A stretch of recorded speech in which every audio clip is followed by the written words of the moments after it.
So, I'd like to welcome you to the August 17th, 2022 City Council meeting. Roll call of officers. To my left, Dee Cragen, Jason Upchurch. Heather Newman, our recruiter. Liam Diaz, Caleb Staff, Roger Krieger, Community Service Director, and Debbie Cragen, Treasurer and City Clerk. We're not going to do an invocation tonight, but I would ask you to stand in memory of Marilyn Riley, who passed last month. She was a pillar in the community. She graduated from this school. She was a big advocate of the library, Friends of the Library, and then the Deer Park Clayton Historical Society. So let's give her a minute of silence, please.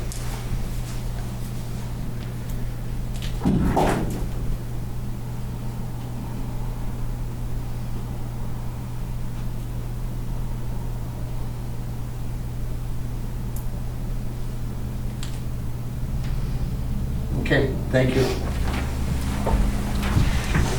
Pledge allegiance. I pledge allegiance to the flag of the United States of America and to the republic for which it stands, one nation under God, indivisible, with liberty and justice for all.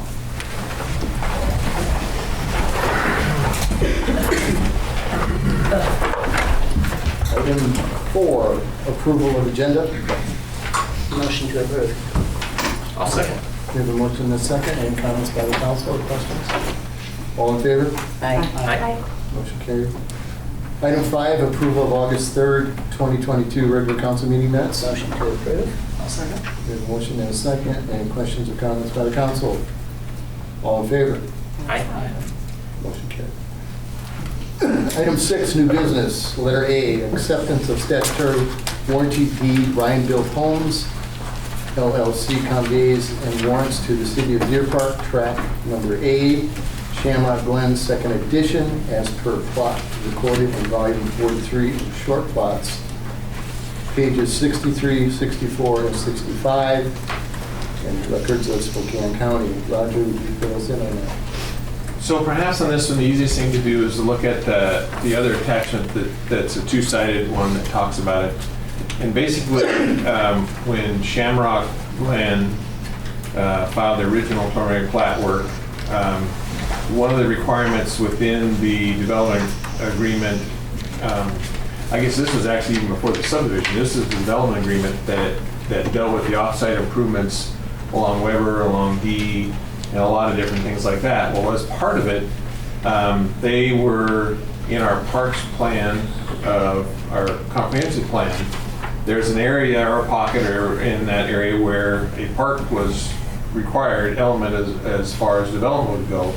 And so this is just 2 pages out of the development agreement, but on section 2.6 it talks about a public park, its size, and that they had to have it in and dedicated by the 98th lot being developed. They're actually ahead of that curve. They have that many lots in their various 3 phases so far, but they haven't put 98 houses up there yet. But they got the park in this summer and grassed and all that kind of stuff. Has the playground, handicap parking spaces, sidewalk all the way around. It's really a pretty nice park. Playground equipment, great for that neighborhood. So this is just the last part of that, is they're deeding it to us, so it'll be ours to operate and maintain as one of our city parks. Someday we'll have to name it, but right now it's not named. It's Shamrock Park, I guess, for nothing else. But at some point we'll have it. Well, I'm sure we'll get a name on it, but it's ready for your adoption, so it will be ours. Motion to approve. I'll second.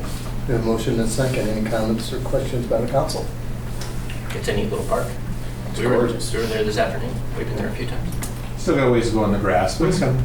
Yeah. Anybody else? All in favor? Aye. Motion carried. Item B, change order number 2, North Dalton Well, number 1, rehabilitation drilling, Carpenter Drilling LLC. Roger.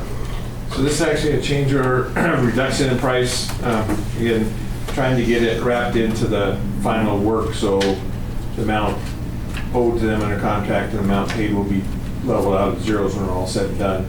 That seems to help Debbie and the L&I Department of Revenue process of closing out projects. So this was just reduction in some work, reduction in the drilling rig standby time, test pumping. The biggest change is the measuring well recovery. That's the test they do after the 24-hour pump test, and the assumptions in a lot of places is it takes a long time for the well to recover back to the level that we started at, the static level at the pump test. The pump test is a 24-hour test that pumped basically around 1,500 gallons a minute onto the ground for 24 hours out there. And it took about 20 minutes for the well to recover back to whole. I mean, it recovers that fast. There's so much water out there. So Fantastic. that's a good thing. But as it was, they didn't have that expense of sitting around waiting either. So anyway, that's the biggest thing. But these are all just items to get the numbers back down to what has actually been used, what is actually going to be spent for the project. Motion to approve. Second. We have a motion and a second. Any comments or questions by the council? All in favor? Aye. Motion carried. Item C, change order number 2, 6th Street Reservoir Replacement, Landmark Structures. Roger. So we can't always have ones that go the one way, they have to go the other way sometimes. This one is, this is actually the work that's happening on the Crawford Reservoir at the same time, in that we're changing the level sensing equipment, updating the electrical panels and some of those kind of things at the base of that tank. And things are going along fine. Design was to code, all those kinds of things. But when we got down to having a Vista come over and get ready to tie in the power, they determined that it didn't meet their requirements as it relates to servicing to the meter. And so it had to change from an overground or overhead service to an underground service. So this equates to conduit and digging time and all the hardware, and then taking out what they put in to make it an overhead connection. And so there's a cost to that, to the contractor. So this is an add to the contract of this amount for the project. Motion to approve. Second. We have a motion and a second. Any comments or questions by the council? All in favor? Aye. Motion carried. Item D, 2022 pavement reservation bid award, Shamrock Paving, in the amount of $436,465. Brad, would you like to read on that? Sure. This is our yearly pavement preservation. The two streets that we're doing this year are Weber Avenue from just north of the roundabout to 6th Street, and then 2nd Street, which comes from Weber to Country Club Drive. We weren't real surprised when the numbers came in higher than what we kind of thought they were going to after what we saw on Crawford.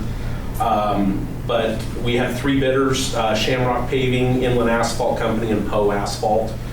Shamrock, as you can see, was the lowest bidder at the $436,465. And these, we're not getting a lot of length this year because those two streets are real wide. Weber's almost 40 feet wide and 2nd Street's 35 feet wide. So it eats up a lot of square footage when we're that wide. Yeah. So like I say, at the end of the year, we will more than likely need to do a adjustment for the budget, for what we're going to spend this year. But it's just with the price of things where they are, it is what it is. So. Motion to approve. I'll second. That sounds good. We have a motion and a second. Any comments or questions by the council? I'm just going to add one. It is a good thing that Shamrock is the bidder in that they're also the bidder on the Crawford project. They run separately. They're funded separately. They're inspected separately and all those kinds of things. But from a practical standpoint, trucks right up in there and paving equipment, all that kind of stuff, in probably our September or October, hopefully September, it's better to have one company doing that and working both sides of it than 2 different contractors in the area. So it won't be nice up there for a bit. It's a good thing we got that. All in favor? Aye.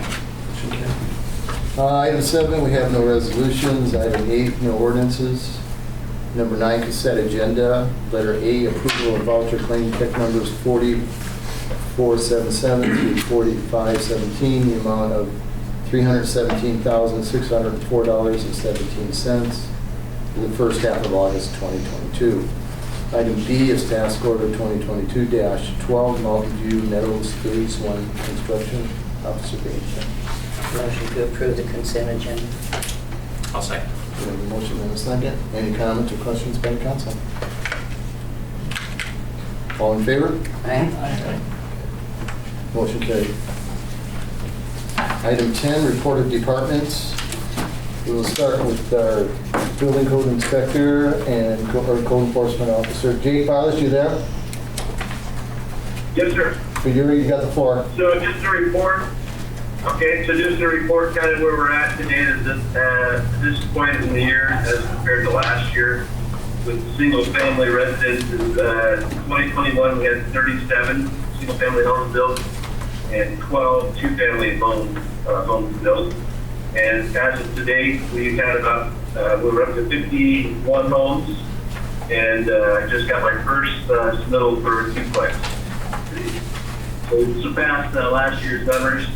It is starting to slow down considerably, but we're still getting the ones and twos coming in. I think we'll continue to see 80 facilities built out on the lots that are remaining there in that last phase of it's completed anyway in Shamrock.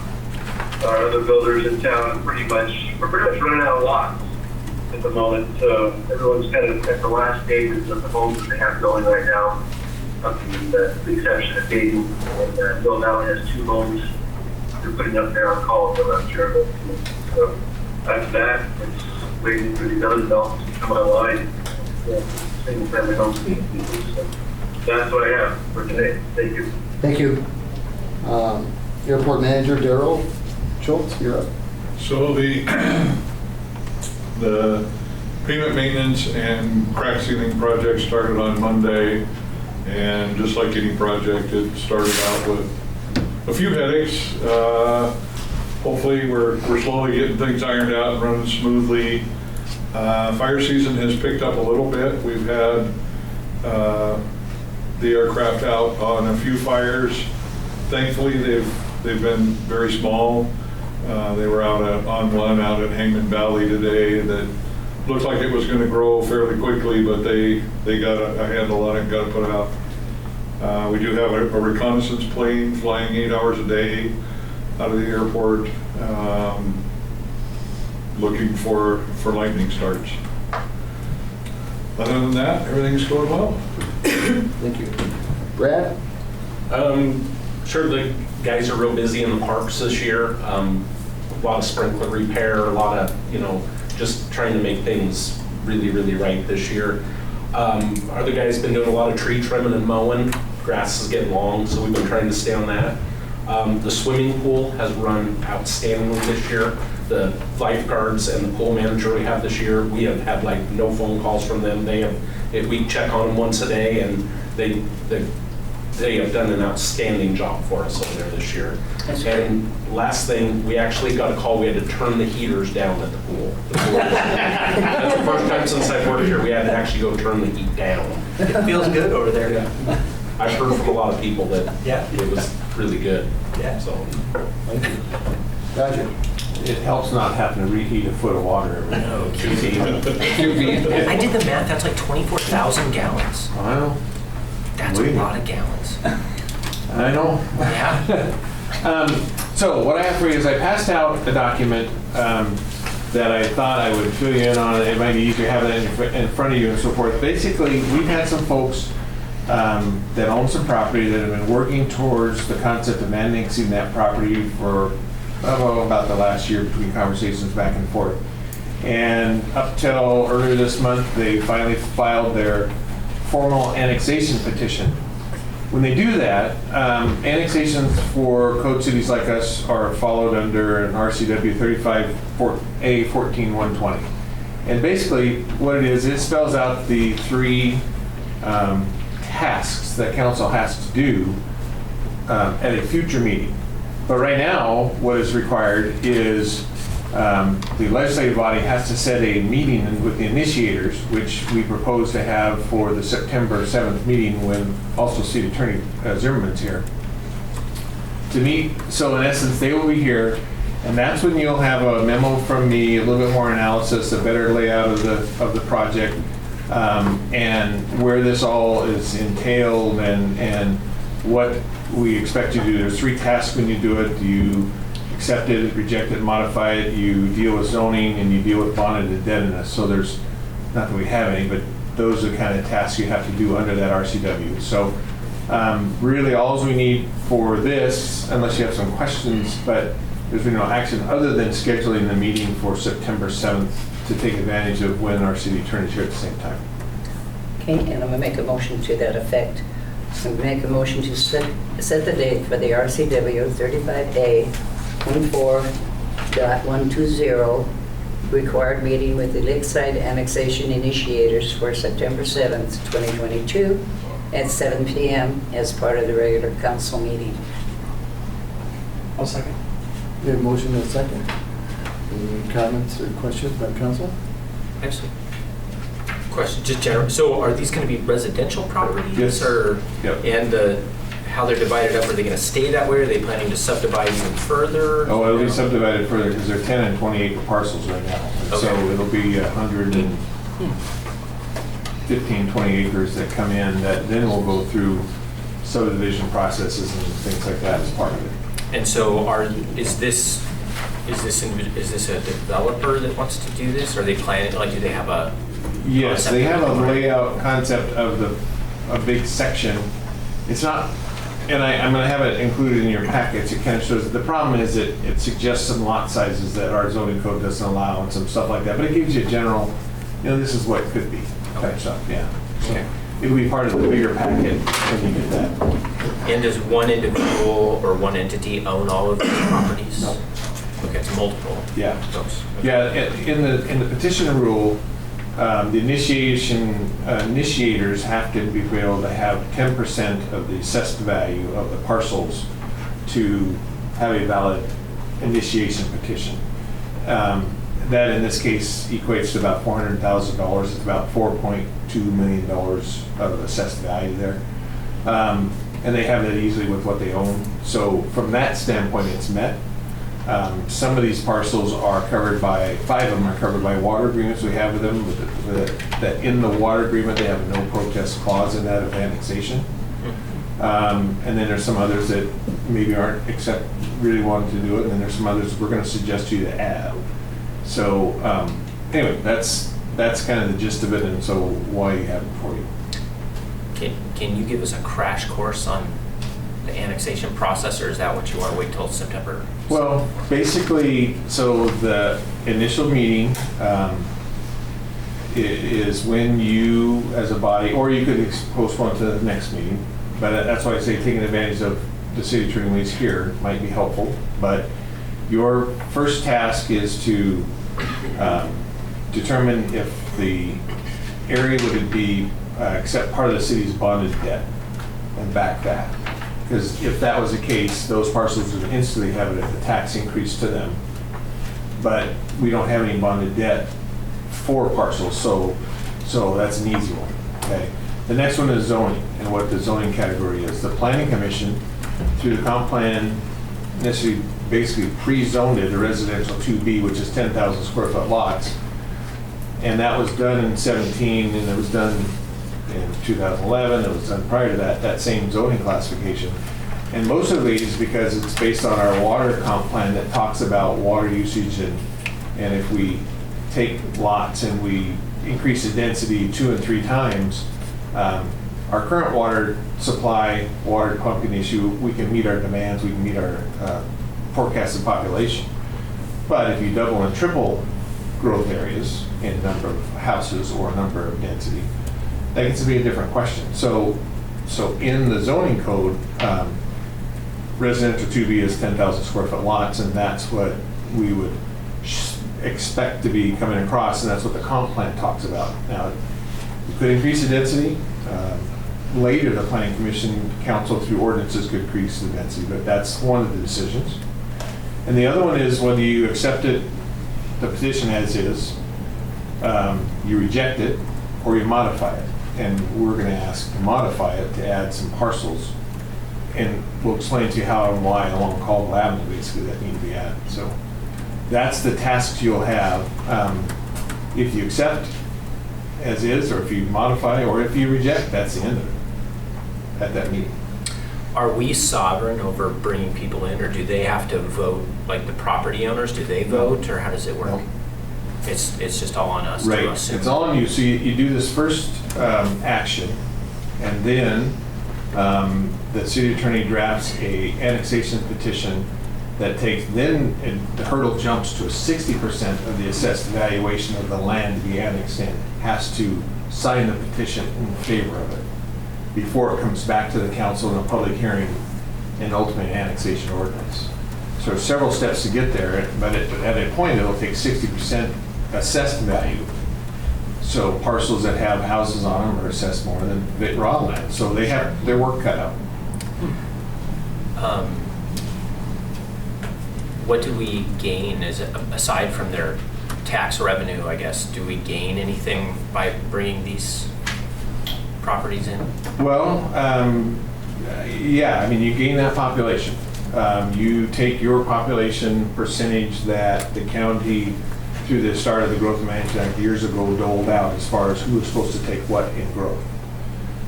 That's what assigned the urban growth area boundaries. So if they weren't in the urban growth boundary, then we couldn't even annex them. So only those parcels that are in that boundary are accepted. And the council took that on as, okay, that's our area where we can grow in the future. It works because it's uphill from sewers, so they can gravity flow. It's along major water lines. It's on a roadway that constantly gets improved that way. And so it squares off boundaries. It does a lot of things to make it make sense from the standpoint of where the boundary is now to where it could be. But that's part of the whole planning process of taking people and citizenry and capacities and so forth. But again, the council can choose not to. I mean, that's an option.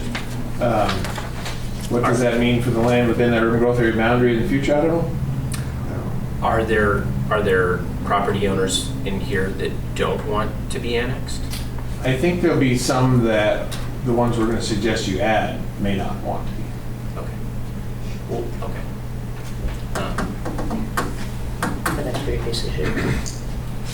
That's your decision. And I'm seeing 9 houses or so. I mean, maybe there's a little bit of difference, but I'm seeing about 9 houses. So there's probably only All right. 20 or 30 people. Now, yeah. I'm just counting. Yeah. It's not much of a population gain now. Right. It's the Right. subdivision. Right, it's the future. Yeah. And is the benefit to them, because they could make this out in the county, right? They could, No. Oh, they couldn't? No, they're Oh, how limited come? to 10-acre parcels. Oh, Okay. okay. So that's part of the deal. That's, Okay. they're at their parcel size. Okay. Yeah. Any idea if you divided this up into 10,000 part spots, how many houses we're talking? I know it's a lot of No. questions. I've never done an annexing I have thing not before. done that. I mean, 10,000 is about, 4.3 per acre. Then you got to subtract roads and open space and if there's parks in there and all those It's a kinds of big things. But yeah. Okay. I think that's enough questions for me. Are you good? Kim, you look questionable. I'm just processing it all. Thank you for asking the The question. thing you have to understand is you can't not, under the state law, you have 60 days to have this meeting. You can't not schedule this meeting. Sure. And again, taking advantage of the city attorney was here, I think is important. You can make a decision at the end of that, and you have to make that decision of the options you have. At the meeting, we have to make that decision?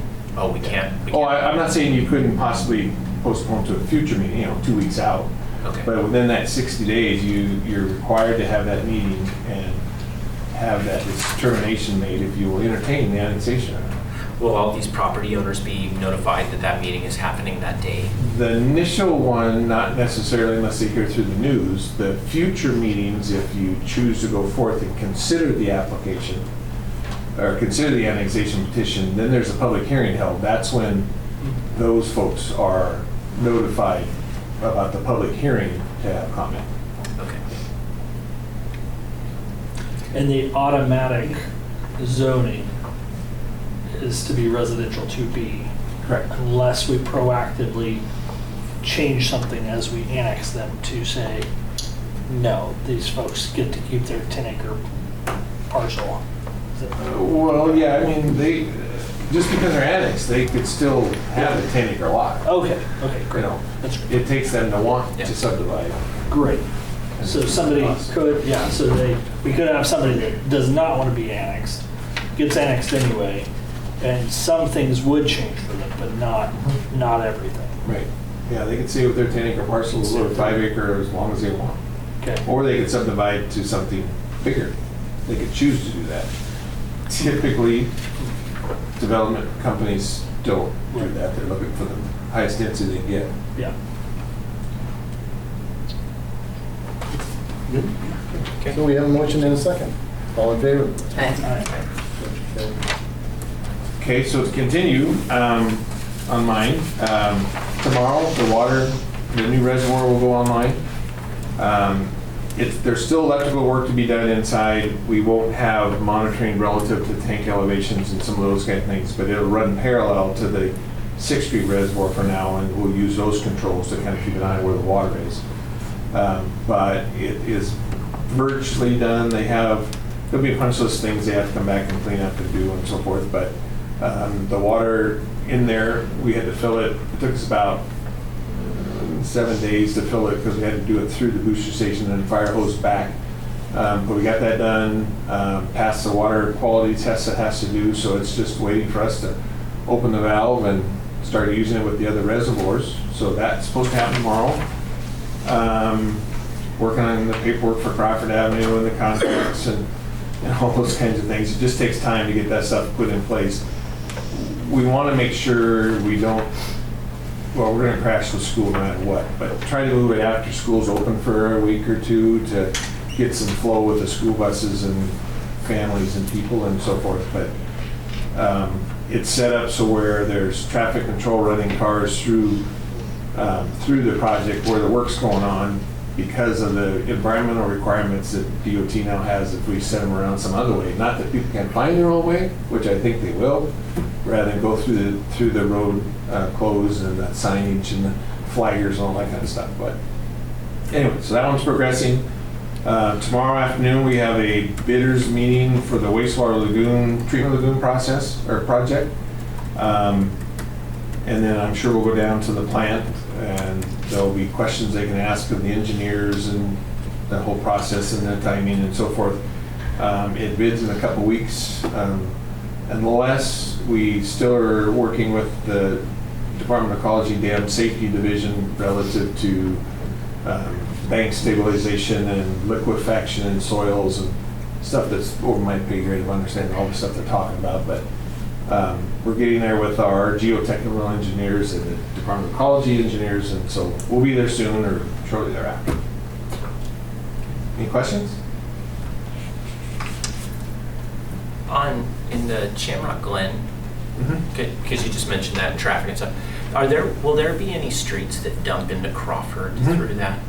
Not to go through. I couldn't remember. Yeah, it's phase 5, I think, which would be the next. They're working on the 4th phase in there now. And then I think it's the 5th phase that takes Crawford and that wing that comes down by the roundabout and puts that in. Yeah. It's not a direct shot across here. They got to make a couple turns, but that's on purpose to slow people down by the park. Yeah, So. for sure. Good. Next, up, item 10, council questions, comments, or reports. Dee, we'll start with you. Nothing? Okay, Jason? Several things. Our police committee, I think, is wrapping up soon. We've got one more item, which is we're sending out a survey to all citizens. We're not doing it through the water bill. We're actually contracting through Deer Park Printing to try to get to every single household to try and expand.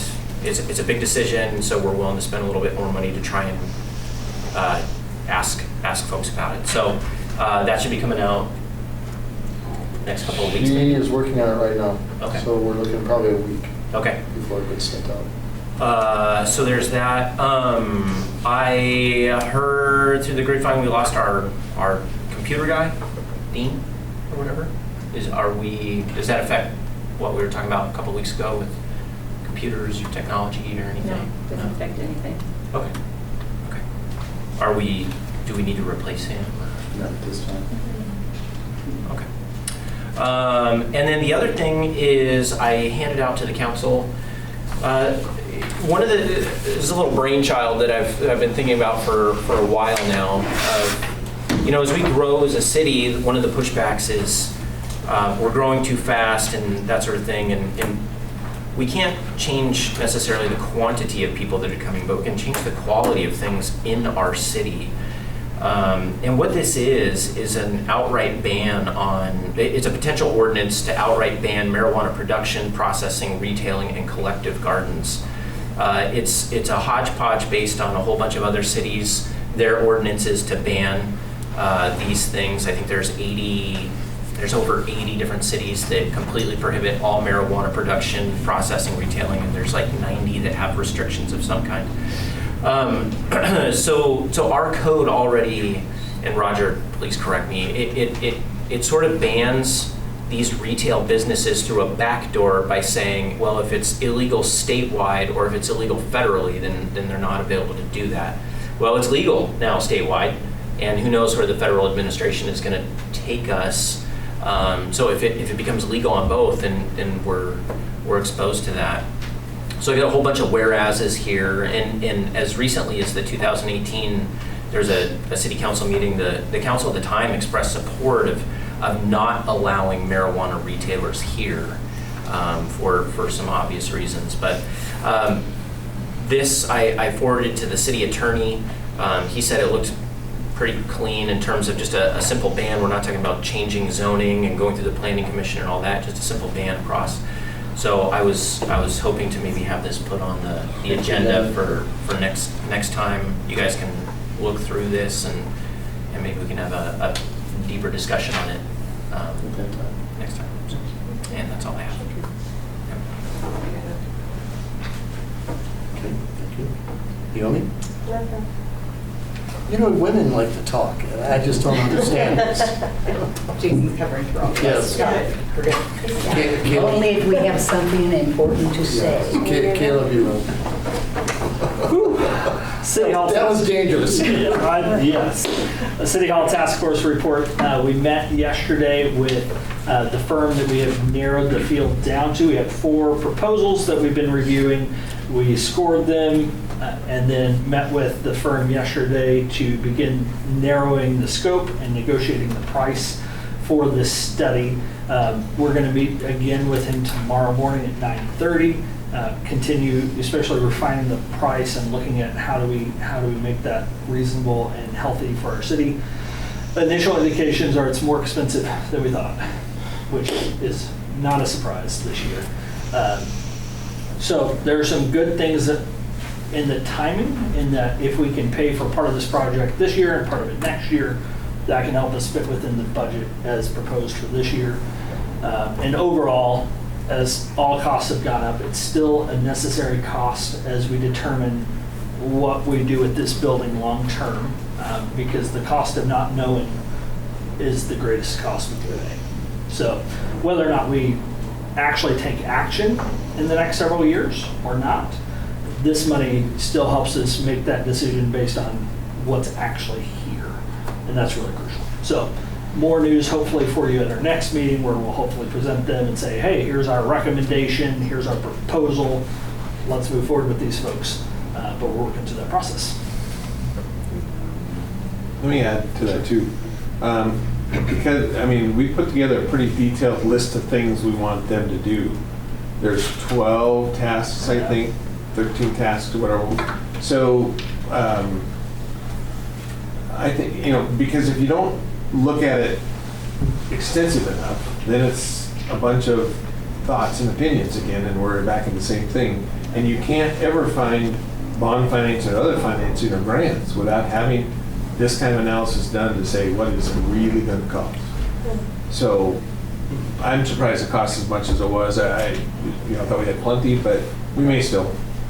But it may be spread over 2 years too. So we obviously can't spend all the budget we have this year. So, but anyway, I think tomorrow should be good. Next up, item 12, interested citizens, oral communications, requests and comments from the audience on unrelated agenda items. And Richie Scott, we'll start with you, Richie. Okay, so where are the lots that are potentially going to be annexed? You said Colville, is that? It's Colville on the west, the golf course on the east, Okay, and the sewer lagoons north of the sewer lagoons. okay. All right. And it goes out there a ways, but there's more county land past that. Now, the homeowners that are currently in that area that might potentially be annexed, if they are doing something on their property that is currently legal by the county and then they are annexed into the city, are they grandfathered in? So if they have chickens? So the typical thing that happened, and this has happened in an annexation down this way, they were the first person had horses, is that turns into a non-conforming use and is allowed to continue until the horses expire, get shipped out, move, whatever. It's not there to perpetuate itself forever. So I would guess it'd be the same thing with any, whatever they have, any use that perhaps wouldn't be a permitted use within that zone would probably come in as a non-conforming use until such time as that use ended. So as chickens die off, that would probably be when it would end. Okay. And last question, Roger. It's automatically going to be residential to be or not to be? That is the question. To be. That is the comprehensive plan's designation based on water quality volumes and capacities and usage and so forth. So something more than that or higher density than that, what that equates to then is perhaps more work, more effort on more wells, more costs to get more capacity. So it's one of those things, there's trade-offs. It's kind of like if we had an industrial user came in that used tons and tons and tons of water. We would have to really take a look at what the growth would happen in more houses because of that volume of water. So it's just one of those balancing things. That's going to be the controlling factor for everybody. Everybody knows that. So it's just things you got to watch. Thank you, Roger. Anybody else? We're all quiet all of a sudden? Okay. Yeah, 13 is executive session. We have none. 14 is adjournment. Let's go. Thank you all.